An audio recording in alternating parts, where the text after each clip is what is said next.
అందరికీ నమస్కారం.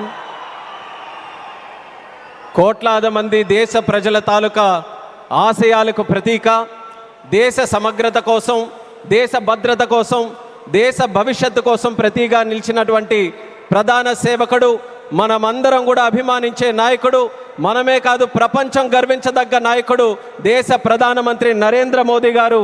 అలాగే విజనరీ నాయకుడు, నవ్యాంధ్రప్రదేశ్ నిర్మాత మన ప్రియతమ ముఖ్యమంత్రి వర్యులు నారా చంద్రబాబు నాయుడు గారు. అలానే మన ఉప ముఖ్యమంత్రి వర్యులు, ఆయనకి పదవులతో పని లేదు, జనం కోసం నిత్యం జీవించేటటువంటి జనసేనాని పవన్ కళ్యాణ్ గారు, రాష్ట్ర గవర్నర్ గారు అబ్దుల్ నజీర్ గారు, అలాగే వేదికలు అలంకరించినటువంటి కేంద్ర మంత్రులు, అలాగే మన తెలుగు యువతకి ఒక ఆదర్శప్రాయమైనటువంటి నాయకత్వంతో ముందుకు నడిపిస్తున్నటువంటి సోదరులు నారా లోకేష్ అన్న గారికి, ఎంపీ కలిశెట్టి అప్పలనాయుడు గారికి, ఎమ్మెల్యే మాధవమ్మ గారికి, అలాగే ఇక్కడికి విచ్చేసినటువంటి ఎంతోమంది జనప్రతినిధులకి, ఇక్కడికి విచ్చేసినటువంటి నా ఉత్తరాంధ్ర సోదర సోదరిమల్ల అందరికీ కూడా నా హృదయపూర్వకమైనటువంటి నమస్కారాలు తెలియజేసుకుంటున్నాను. ఒక 12 సంవత్సరాలైతే ఒక పుష్కరం అంటాం, 100 సంవత్సరాలైతే శతాబ్దం అంటాం.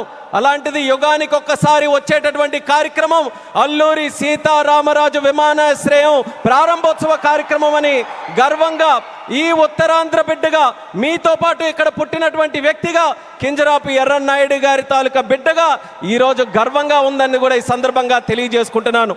ఉత్తరాంధ్ర అంటే ప్రతి ఒక్కరు కూడా ప్రపంచం వైపు చూసేవాళ్ళు. మనకి పని కావాలన్నా, మనకి ఏ అవకాశం కావాలన్నా, మనకి పొట్ట గడవాలన్నా, ఏ కార్యక్రమం చేయాలన్నా సరే ఉత్తరాంధ్ర అంతా కూడా ప్రపంచం వైపు చూసేది. కానీ ఈరోజు మన భోగాపురం ఎయిర్పోర్ట్ చూసిన తర్వాత ప్రపంచం ఉత్తరాంధ్ర వైపు చూస్తుందన్నది గర్వంగా మనందరం కూడా తెలియజేసుకోవాలి. అవకాశాల నిధిగా భోగాపురం విమానాశ్రయం మన ప్రధానమంత్రి గారి చేతుల మీదుగా ఈరోజు ప్రారంభోత్సవం కానుంది. అలాంటి విమానాశ్రయం ఒక 77,000 చదరపు అడుగులతో తయారవుతున్నటువంటి విమానాశ్రయం సుమారు 60 లక్షల కెపాసిటీతో తయారవుతుంది. ఎంఆర్ఓ కానీ ఎంతోమంది యువతీ యువకులకి ఉద్యోగాలు ఇచ్చే అవకాశం ఇక్కడ కలగబోతుంది.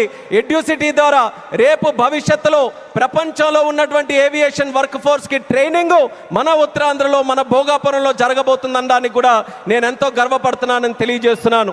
అటువంటి ఉత్తరాంధ్ర ప్రాంతంలో ఈరోజు ఈ భోగాపురం ఎయిర్పోర్టు మన అందరికీ కూడా సింహద్వారంలా ఉందని తెలియజేస్తున్నాను.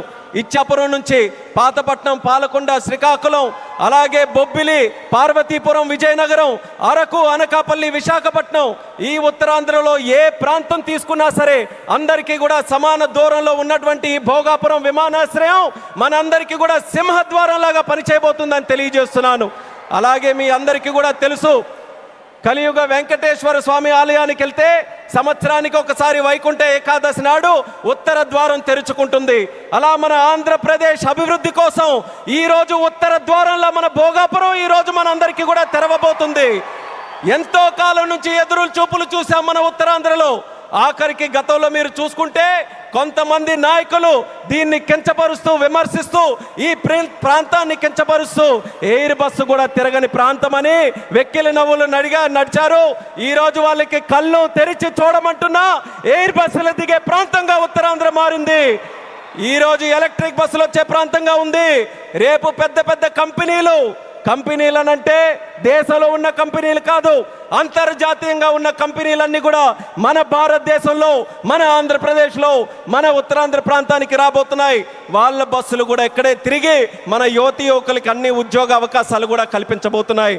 ఇలాంటి పవిత్రమైనటువంటి భూమి మన ప్రాంతంలో తీసుకుంటే ఒక పక్కన ఆధ్యాత్మిక ఆలయాలు శ్రీకూర్మం, శ్రీముఖలింగం, అరసవెల్లి, సింహాచలం, అలాగే రామతీర్థాలు, పైడితల్లి అమ్మవారు, ఇలా ఎన్నో పవిత్రమైనటువంటి దేవాలయాలు ఇక్కడ ఉన్నాయి.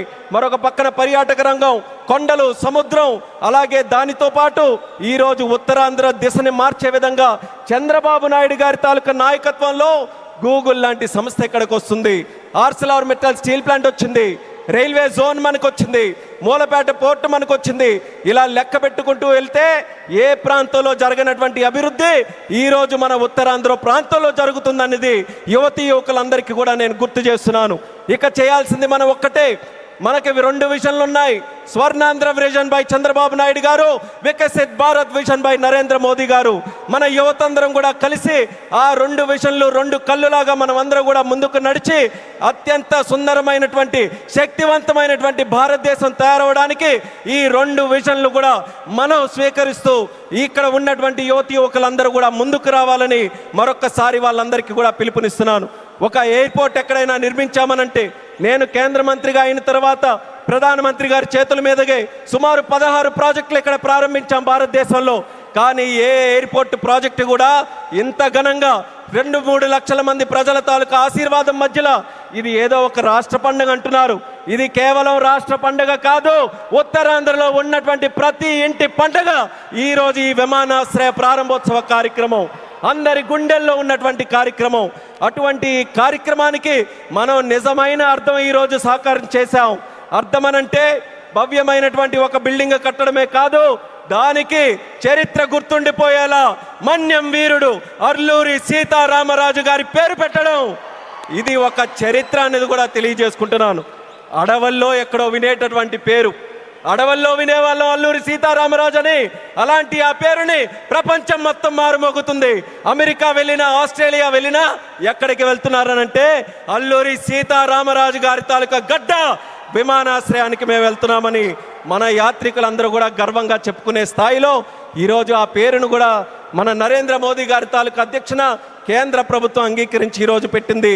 ఇంత ఫోకస్ మన ఉత్తరాంధ్రలో పెట్టిన తర్వాత మీ అందరికీ కూడా ఒక్కటే తెలియజేస్తున్నాను, ఇంకా మనం ఎక్కడ కూడా ఆగకుండా ఉత్తరాంధ్రకి కళలకి రెక్కలు వచ్చే విధంగా మనం అందరం కూడా ముందుకు వచ్చి ఈ అవకాశాలన్నీ ఎవరి కోసం? ఇవి రాజకీయ అవకాశాలు కాదు, ప్రజల కోసం, యువత కోసం పెట్టినటువంటి అవకాశాలు. ఆ అవకాశాలని మనం అందిపుచ్చుకొని ప్రపంచంలో ఏ ఏ ప్రాంతాల గురించి మనం మాట్లాడతాం, ఇది ఎలా డెవలప్ అయింది, అది అలా డెవలప్ అయిందని బాధ్యత మనం తీసుకుందాం. నాయకులుగా వాళ్ళ తాలూకా నిర్ణయాలను మనకి చెప్పారు, వాళ్ళ మాట నిలబెట్టుకున్నారు, అభివృద్ధి ఇక్కడికి తీసుకొని వచ్చారు. ఇక పని చేయాల్సింది మనం ఆత్మవిశ్వాసంతో ముందుకు వెళ్ళి ఈరోజు వచ్చినటువంటి అవకాశాలని సద్వినియోగం చేసుకొని ఉత్తరాంధ్రని ఉత్తమాంధ్రగా తయారు చేద్దామని ఇక్కడ ఉన్నటువంటి యువకులందరికీ కూడా పిలుపునిస్తున్నాను. అలాగే మన आदरणीय माननीय प्रधानमंत्री जी, आपको फिर से मैं भोगापुरम और उत्तरांध्र प्रांत को क्षेत्र को स्वागत करता हूं। मैं इतना इमोशनल हूं आज क्योंकि मैं भी इसी प्रांत से आता हूं। काफ़ी समय से हम सुनते आ रहे, मेरे बचपन से सुनते आ रहे, यहाँ कोई किसी के लिए अवसर नहीं है। उत्तरांध्र से लोग बाहर जाते रहते हैं काम के लिए, पर आपने वादा निभाया। आपके मार्गदर्शन में, हमारे चंद्रबाबू जी के मार्गदर्शन में यहाँ पे जो इम्पॉसिबल लगता था वो आज पॉसिबल करके दिखाया। एक गेटवे जैसा विमानाश्रय आज हमने बनाया, हवाई अड्डा बनाया, और उसके साथ ही गूगल जैसे बड़े बड़े जो ग्लोबल इंस्टीट्यूशन है वो सब भी आज विशाखापट्टनम हमारे उत्तरांध्र में आ रहे हैं। ये हमारे सब के लिए, हमारी जो ताकत है यहाँ युवाओं के लिए, ये बहुत बड़े सौभाग्य की बात है। आपने अपना वादा निभाया और मैं इस मंच से आपको वादा देता हूँ, हमारे उत्तरांध्र के युवा से वादा देता हूँ कि आपका जो विजन है विकसित भारत 2047 का विजन में उत्तरांध्र का हर युवा व्यक्ति आपके साथ खड़ा रहेगा, आपके साथ काम करेगा। एक सशक्त समृद्ध भारत बनाने के लिए आपके साथ हर कदम में यहाँ के सारे युवाएं आपके साथ चलने के लिए तैयार हैं। ये इस क्षेत्र का आपके साथ हमारा वादा है और ये वादा निभा कर रखेंगे। आपको, हमारे आदरणीय चंद्रबाबू नायडू जी को, मंच पर बैठे सभी को दिल से मैं स्वागत करता हूँ, ధన్యవాద్ भी करता हूँ। और आपके यहाँ వచ్చినటువంటి ప్రజలందరికీ కూడా మరొక్కసారి నా హృదయపూర్వకమైనటువంటి ధన్యవాదాలు తెలియజేసుకుంటూ ఇది ఒకే ఒక్క మాట చెప్పి నేను ముగిస్తాను. భోగాపురం ఎయిర్పోర్ట్ ఈరోజు మనందరికీ కూడా చాలా గర్వంగా ఉంది, కానీ చరిత్రలో ఎప్పుడు కూడా నిలిచిపోయి ఉండాలి, గుర్తు కూడా పెట్టుకోవాలి. ఈ భోగాపురం విత్తనం వేసింది ఒకే ఒక్క నాయకుడు, నారా చంద్రబాబు నాయుడు గారని మళ్ళీ మళ్ళీ గుర్తు చేస్తున్నాను.